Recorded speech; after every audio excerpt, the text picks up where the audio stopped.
Okay, I graze all day, in and out of the refrigerator. Some of y'all, I tell you what, some of y'all got self-will. I tell you, I just applaud you. Some of you that can just eat a little bite, you know, and do real well. Got some discipline. I have no discipline at the refrigerator. None, it goes out the window. Bill said, I'll go to the grocery store. She said, no, we just need a couple of things. And I'll come back with, she said, you were just supposed to get a couple of things. I got 8 bags. And she said, let's see what you got this time. You really needed that. You know, 4 varieties of potato chips. You know, chip dip. Gotta have dip with the chips. You know. All those kind of things. She said, you got nothing but junk. I said, I got some chicken. I got some chicken and mashed potatoes there. That's good stuff. She said, yeah, but look at all this other junk you got. This gallon of ice cream you got. All that stuff. I said, well, I'm gonna get hungry again. I'm gonna get hungry again. But I'm thankful today that I have a source of spiritual feeding. His name is Jesus. He's my bread of life spiritually. He has solved and cured my hunger. He has quenched my thirst. Yes. Oh, ain't he good? I look around, I see folks searching and digging and hunting and scratching for things to make them happy. All kinds of stuff. Trying, you know, thinking, if I just got this, if I just had this, if I just had this money, if I got this toy, this drink, I would be so happy. Things would be so good. And you know what? I'd just be content the rest of my life. Think about that. You know, I mentioned the other night, Wednesday night, about the lottery. And I'm not preaching on the lottery. Okay? I did mention the other night, if you did win, please tithe. Okay? You know, I think they would be sufficient, maybe more than 10%. Just joking. A lot of folks, you know, they get caught up, if I could just win that lottery, if I could just win the Powerball, man, I tell you what, wouldn't I be set for life? Maybe. Maybe not.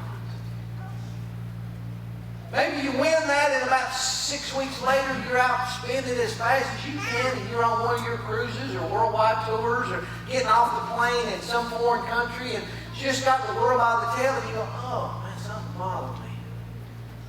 I've been having this, my belly's been hurting for 2 or 3 days.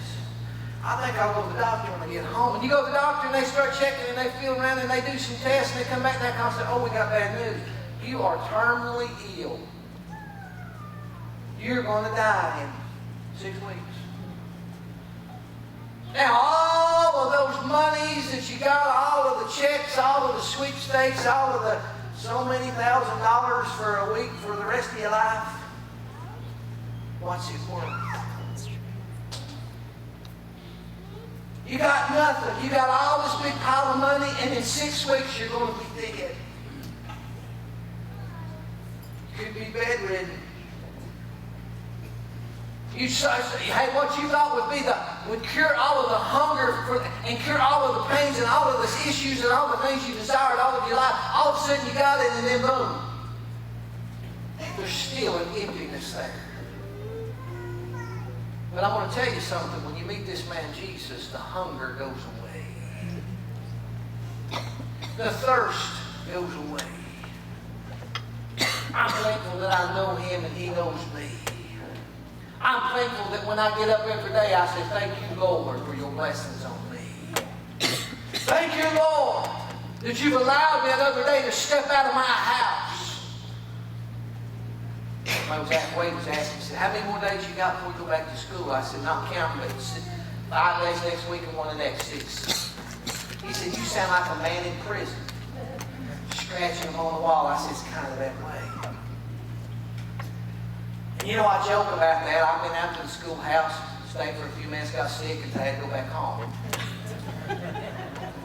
Turned my stomach, I got to go over. Oh man, I got to go. Panic attack, I got to go home.